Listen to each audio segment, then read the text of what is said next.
आज की इस वीडियो में क्लास 10th एनसीईआरटी बुक से आपका एक्सरसाइज 3.1 पढ़ने वाले हैं, जो है pair of linear equations in two variables. तो इस एक्सरसाइज को पढ़ेंगे हम डिटेल से, और लीनियर इक्वेशंस क्या होते हैं, कैसे बनते हैं, किसके लिए काम करते हैं, किसको रिप्रेजेंट करते हैं, इनको ग्राफ पर कैसे रिप्रेजेंट किया जाता है, ये सारी बातें पढ़ेंगे इस वीडियो में।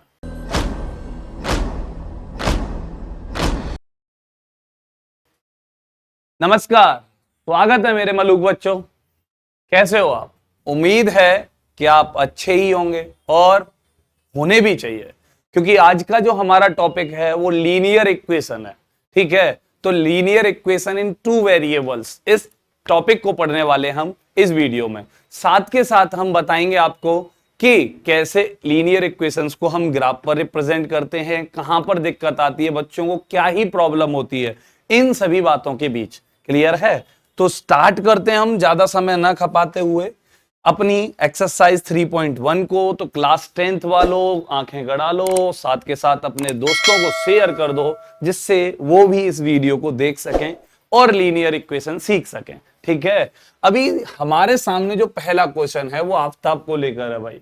ठीक है, Aftab tales his daughter 7 years ago। तो 7 साल पहले आफ्ताब ने अपनी बेटी को कहा, I was 7 times as old as you were then। मैं तुम्हारी एज का 7 गुना एज का था जब 7 साल पहले की बात थी। ठीक है, तो 7 साल पहले आफ्ताब जो था अपनी बेटी की एज का 7 टाइम्स एज का बंदा था। ठीक है, तो भाई यहां पर हम बात करते हैं कि आफ्ताब है, तो पहले हम, और एक उसकी डॉटर है। चलो भाई, ये दो लोगों के बीच में बात हो रही है, एक उसकी डॉटर है और एक आफ्ताब है। मान लो कि आफ्ताब की जो प्रेजेंट एज है वो x है, तो let present age of Aftab is x and present age of his daughter is y। Clear है? तो भाई ये y हो गई और ये x हो गई आफ्ताब की। अब यहां पर बात करता है वो 7 years ago। तो आपको क्या करना है कि क्वेश्चन पूरा एक बार में नहीं पढ़ना है। जब भी आपको यहां पर, क्योंकि उसको अलजेब्रिकली हमें सॉल्व करना है और ग्राफिकली भी हमें सॉल्व करना है। ठीक है, तो दोनों तरीके से उसको रिप्रेजेंट करना है हमें सिचुएशन को।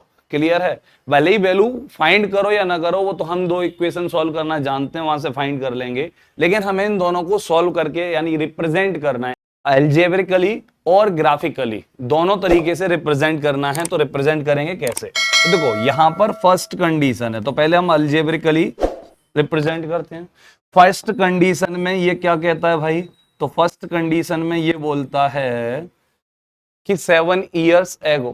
तो चलो 7 years ago बात करते हैं हम। तो 7 years ago क्या रहा होगा? आफ्ताब की जो एज होगी वो x-7 होगी, क्योंकि 7 साल पहले आफ्ताब की एज प्रेजेंट एज से 7 साल कम होगी, तो भाई 7 years कम होगी। ठीक है, और वहीं पर उसकी डॉटर की जो एज होगी वो y-7 होगी। हाँ या ना भाई? आफ्ताब की एज x-7 एंड डॉटर की एज y-7 होगी। और क्या बोल रहा है वो? कि वो 7 टाइम्स था as old as you were then. तो अपनी बेटी से बोल ही रहा है वो कि मैं तेरी एज का 7 टाइम्स था भाई। तो यहाँ 7 टाइम्स था, तो आप 7 से मल्टीप्लाई कर दो। तो भाई बेटी की एज में 7 से मल्टीप्लाई कर दिया। अब यहाँ पर इक्वेशन क्या बनेगा? तो ये बनेगा x-7 इक्वल्स टू 7y - 49।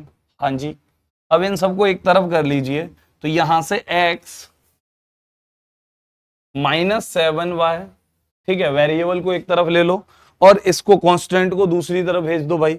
तो 7 को आप दूसरी साइड भेजते हो तो ये क्या आ जाएगा? -42 आ जाएगा। हाँ या ना? तो ये हो गया इक्वेशन फर्स्ट। तो ये फर्स्ट कंडीशन का इक्वेशन हो गया भाई। तो ये अलजेब्रिकली हमने फर्स्ट कंडीशन को रिप्रेजेंट कर दिया, x-7y इक्वल्स टू -42। ये हो गया आपका फर्स्ट कंडीशन रिप्रेजेंट। ठीक है, अब सेकंड कंडीशन क्या बोलता है? 3 years फ्रॉम नाउ, मतलब अब से 3 साल बाद। तो भाई 3 साल बाद, तो आफ्टर 3 years। ठीक है, अब यहां पर क्या रहा होगा? तो यहां पर रहा होगा I shall be 3 times as old as you will be, तो मैं तुम्हारी एज का 3 गुना होऊंगा, 3 times होऊंगा, ठीक है। तो अभी फिलहाल 3 साल बाद की बात कर लें, तो आफ्ताब होगा x+3 का, और उसकी डॉटर होगी y+3 की, और y+3 की डॉटर होगी आफ्ताब x+3 का होगा, और 3 times होगा, तो आप 3 से मल्टीप्लाई कर दो भाई, तो इंटू 3। क्लियर है या नहीं है? तो अब यहां पर ये हो गया। अब यहां से फिर से इक्वेशन बना लो, तो x+3 equals to 3y+9, 3y+9। Clear है? अब यहां से इसको इधर लेके आ जाओ, तो x - 3y इक्वल्स टू 3 को उधर भेज दो, तो ये क्या आ गया? 6 आ गया। ये इक्वेशन सेकंड हो गया आप लोगों का। तो ये अल्जेब्रिकली हमने रिप्रेजेंट कर लिया, जो भी उसने हमें कंडीशंस दी थी, दोनों कंडीशंस को हमने अल्जेब्रिकली रिप्रेजेंट कर लिया है। तो ये तो अल्जेब्रिकली हो गया। अभी हम इसको ग्राफिकली कैसे देखेंगे? तो ग्राफिकली देखने के लिए तो पहले आप इसका स्क्रीनशॉट ले लो, जिससे आपको अल्जेब्रिकली प्रॉपर समझ में आ जाए, और कर लो। अब अगर आपको ये सॉल्व करना है, तो भाई एक आपका एलिमिनेट मेथड होता है, ठीक है, और दूसरा सब्स्टिट्यूशन मेथड होता है। तो आप कोई सा भी मेथड अप्लाई करके यहाँ पर इन लीनियर इक्वेशंस को सॉल्व कर लोगे, और x का और y का वैल्यू निकाल लोगे, ठीक है। तो ये दोनों बातें आपको समझ में आ गई होंगी। चलते हैं हम ग्राफिकली पर। तो ग्राफिकली कैसे सॉल्व करेंगे भाई? हमारा फर्स्ट इक्वेशन था x - 7y इक्वल्स टू -42, हाँ या ना? और दूसरा इक्वेशन क्या था हमारा? x - 3y और इक्वल्स टू कितना था? तो ये था 6, ठीक है। तो ये 6 लिख दीजिए भाई, 2 इक्वेशन हो गए। चलो अब सॉल्व कैसे करोगे आप? तो देखो उधर, अब यहां पे समझो कि लीनियर इक्वेशन एक्चुअल में होता क्या है। लीनियर इक्वेशन होता है आपका एक्चुअल में लाइन, ये लाइन को रिप्रेजेंट करता है। दिमाग में बिठा लो इस बात को, कोई भी एक स्ट्रेट लाइन जो होगी वो हमेशा लीनियर इक्वेशन ही शो करेगी। तो लीनियर इक्वेशन अगर आप ज्योमेट्री पढ़ोगे, जब कोऑर्डिनेट ज्योमेट्री पढ़ोगे, तो उसमें लाइन का इक्वेशन आपको फाइंड करना होगा।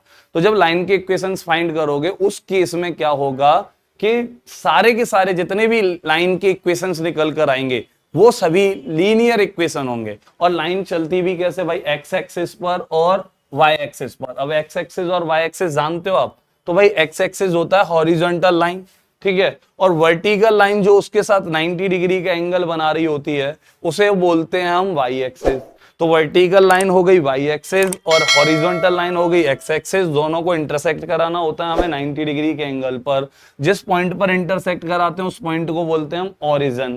क्या बोलते हैं हम उसे? ओरिजिन बोलते हैं, ठीक है। अब ओरिजिन के राइट साइड में आपकी जितनी भी वैल्यूज होती हैं, वो सभी प्लस की होती हैं, पॉजिटिव होती हैं। लेफ्ट साइड में जितनी भी वैल्यूज होती हैं, जितनी भी डिस्टेंस आप मेजर करोगे, वो सभी निगेटिव होती हैं, ठीक है। अब ऐसे ही ओरिजिन के ऊपर की तरफ, ठीक है, अपवर्ड, ये सभी वैल्यूज जो होंगी वो पॉजिटिव होंगी। ऐसे ही डाउनवर्ड सारी वैल्यू कैसी होंगी? निगेटिव होंगी।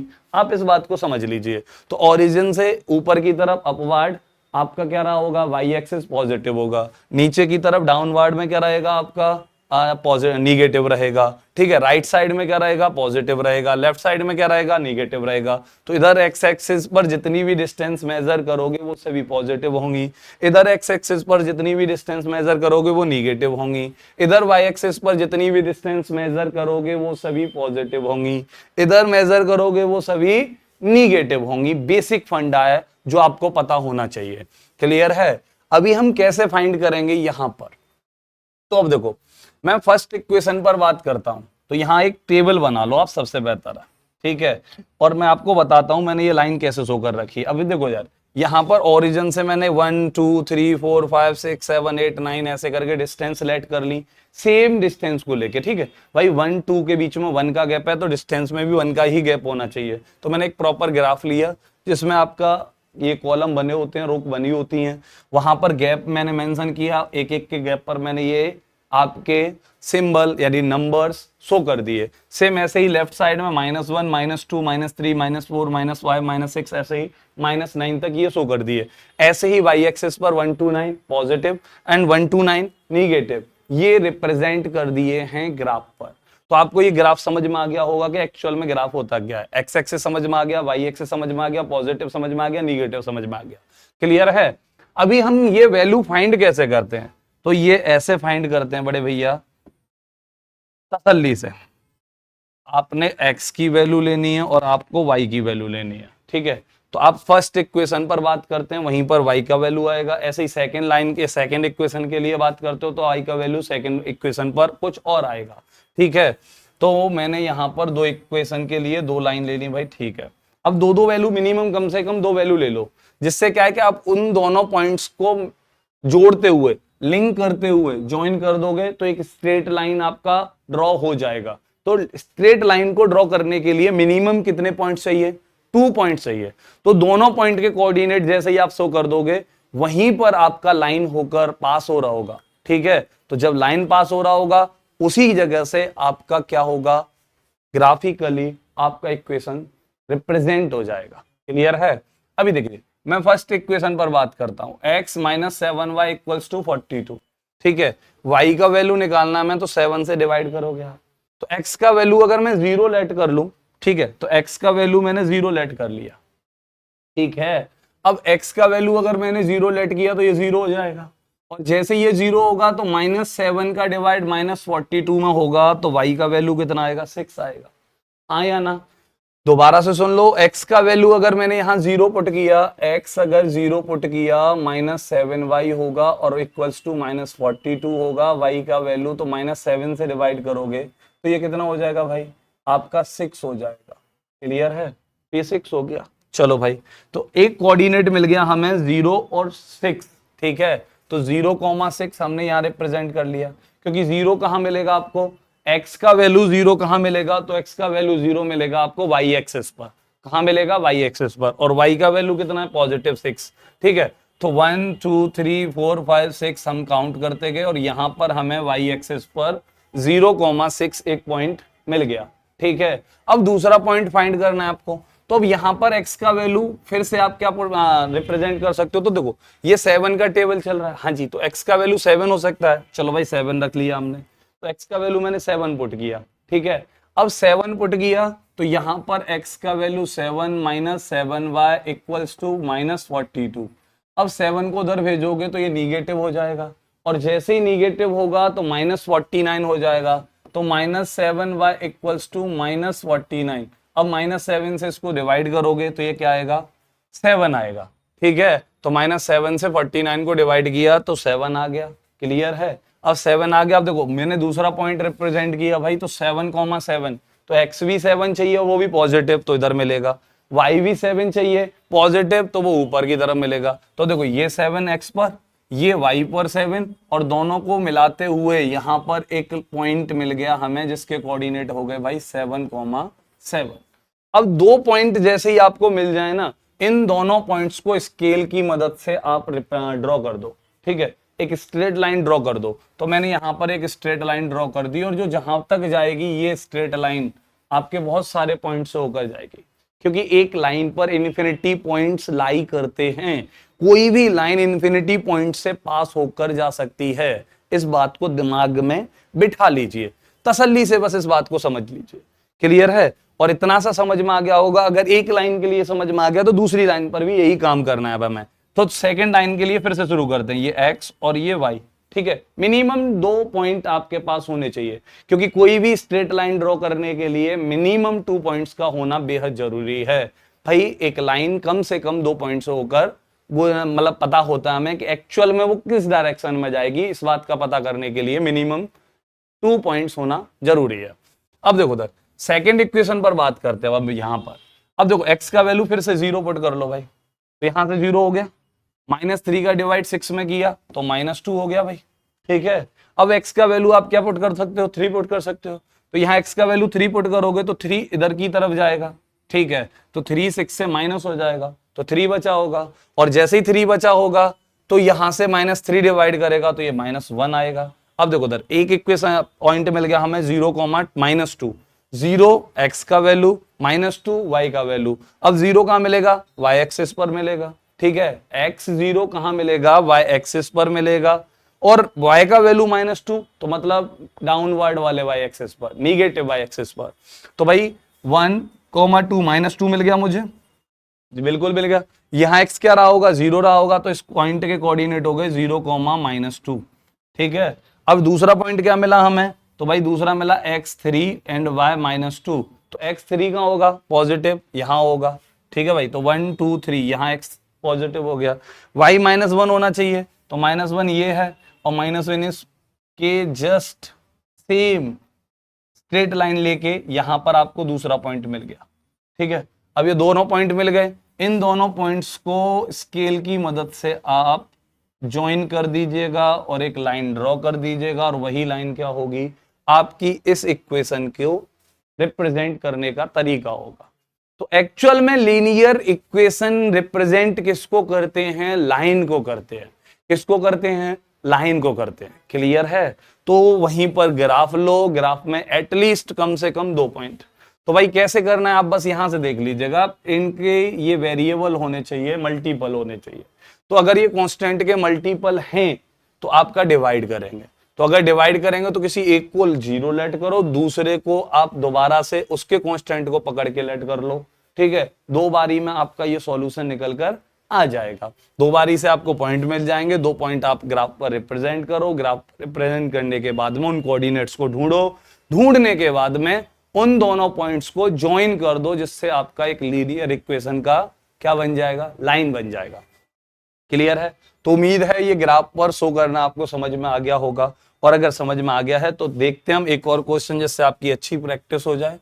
ठीक है, the coach of a cricket team boys 3 bats and 6 balls for ₹3900। ठीक है, अब देखो उधर एक बैट है, बैट और बॉल, इन दोनों को परचेज किया जा रहा है। तो let the cost of bat is x and cost of ball is y। ठीक है भाई, अब यहां पर क्या बोलता है वो, 3 बैट्स एंड 6 बॉल्स। तो भाई 3 बैट्स मतलब 3x के हो जाएंगे फर्स्ट कंडीशन के अकॉर्डिंग। तो according to first condition 3 bats, इनका कॉस्ट कितना हो जाएगा भाई, 3x हो जाएगा। 6 बैट, इनका कॉस्ट कितना, सॉरी 6 बॉल, इनका कॉस्ट कितना हो जाएगा भाई, 6y हो जाएगा। और इन दोनों को ऐड कर दो भाई। अब दोनों का टोटल कॉस्ट कितना दे रखा है उसने, 3900 दे रखा है। दोनों का टोटल कॉस्ट कितना दे रखा है, 3900 रुपीज दे रखा है, जो फर्स्ट इक्वेशन हो गया। 3 देखो, एक बैट x रुपए का, तो 3 बैट कितने का भाई, 3x के। सपोज करो एक 100 रुपए का खरीद रहे हो, तो 3 कितने का खरीदोगे, 300 की तो खरीदोगे। तो यहीं से सिंपल सा फंडा, अगर एक x का खरीद रहे हो तो 3 कितने के खरीदोगे, जैसे 100 में 3 का मल्टीप्लाई किया, ऐसे यहां पर x में 3 का मल्टीप्लाई कर दो, 3x हो जाएगा। अगर एक वॉल y का है तो भाई 6 वॉल कितने के होंगे, तो 6y के होंगे। And the total cost of bat and ball is 3900। तो भाई इसके इक्वल लिख दिया। अब यहां पर बोलता है सेकंड कंडीशन। चलो भाई, तो सेकंड कंडीशन पर बात करते हैं।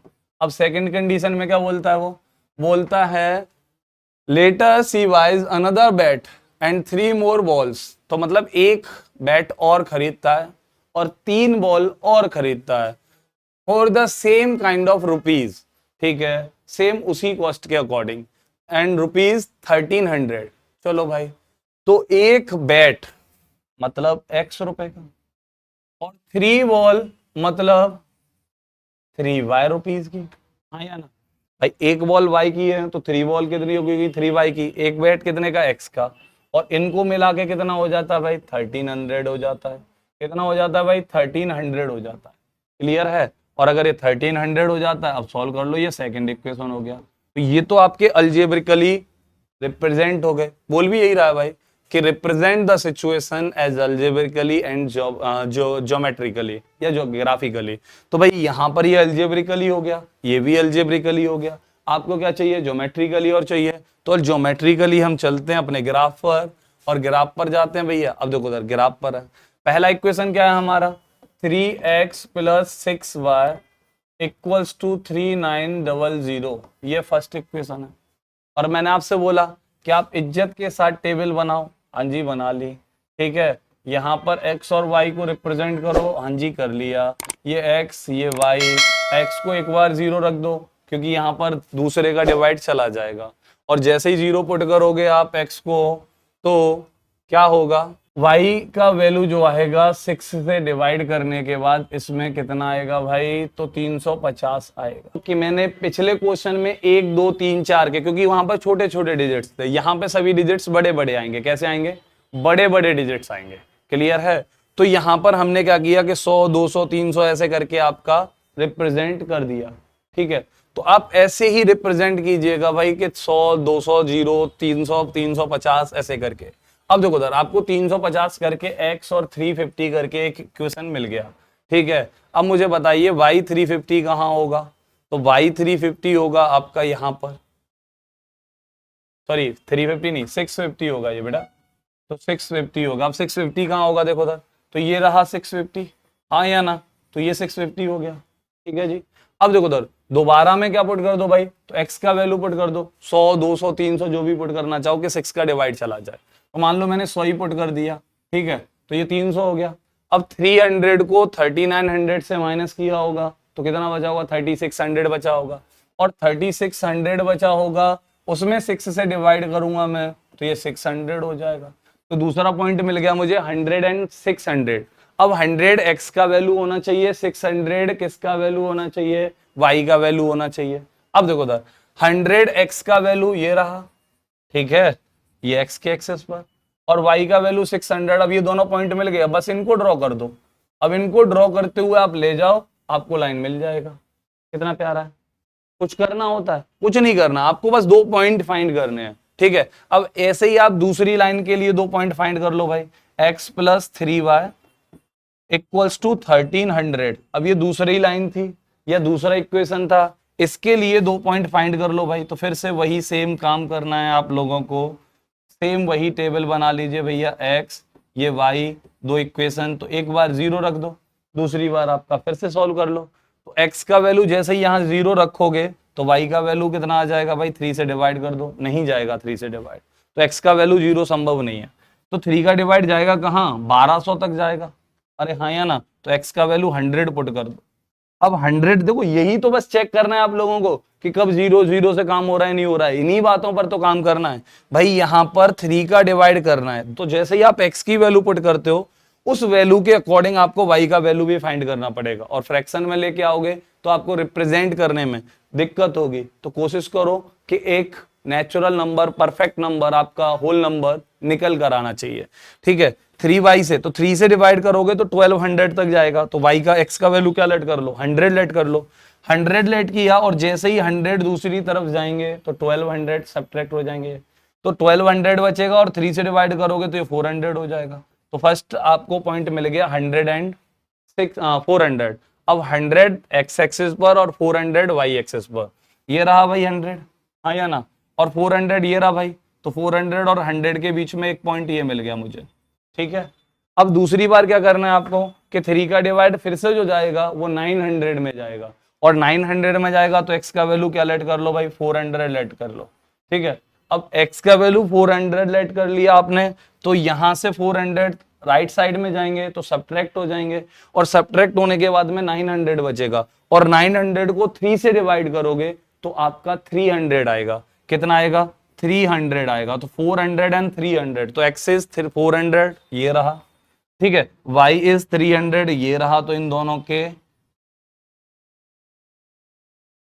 सामने ये पॉइंट मिलेगा हमें। अब इस पॉइंट को ड्रॉ कर दो, ये आपका लाइन आ गया। ठीक है, अब ये लाइन आ गया, क्या समझ में आया, हाँ जी बिल्कुल आया। और अगर आया तो ग्राफ ड्रॉ कर लोगे, और जैसे ही ग्राफ ड्रॉ करोगे आगे ये कंटिन्यू करते जाओगे तो ये कहीं इंटरसेक्ट करेंगे, और जिस पॉइंट पर इंटरसेक्ट करेंगे वही पॉइंट इनका क्या होगा, सॉल्यूशन होगा। वही पॉइंट इनका क्या होगा, सॉल्यूशन होगा। इस बात को दिमाग में रख लीजिएगा। क्लियर है, इतनी सी बात समझ में आ गई होगी, ये ग्राफ भी समझ में आ गया होगा, अलजेब्रिकली रिप्रेजेंट करना समझ में आ गया होगा, ग्राफिकली रिप्रेजेंट करना समझ में आ गया होगा। ठीक है, अब ये जो सामने आपके क्वेश्चन है इसके अलजेब्रिकली तो कम से कम आप मुझे लिख कर दे ही सकते हो। तो भाई अलजेब्रिकली इसका रिप्रेजेंटेशन जो भी होगा वो आप मुझे कमेंट में लिख कर दीजिएगा। ग्राफिकली आप मुझे शो कर सकते हो। ठीक है, तो आप क्या काम करना है, आपको कुछ नहीं करना, बस आपको इतना सा करना है कि इसको कमेंट में अलजेब्रिकली इसके इक्वेशंस बना के मुझे बताने हैं, लिख कर देने हैं। और उम्मीद है कि आपको ये वीडियो, ये क्लास समझ में आई होगी, अच्छे से पसंद आई होगी। और अगर पसंद आई है तो आपको अपना काम पता है, अपने दोस्तों को शेयर करना है ज़्यादा से ज़्यादा जितना कर सकते हो। साथ के साथ लाइक भी कर दीजिएगा, चैनल पर नए हो तो सब्सक्राइब भी कर दीजिएगा। मिलेंगे आपसे हम अपनी अगली वीडियो में अगली एक्सरसाइज के साथ। तब तक के लिए नमस्कार, जय हिंद, जय भारत।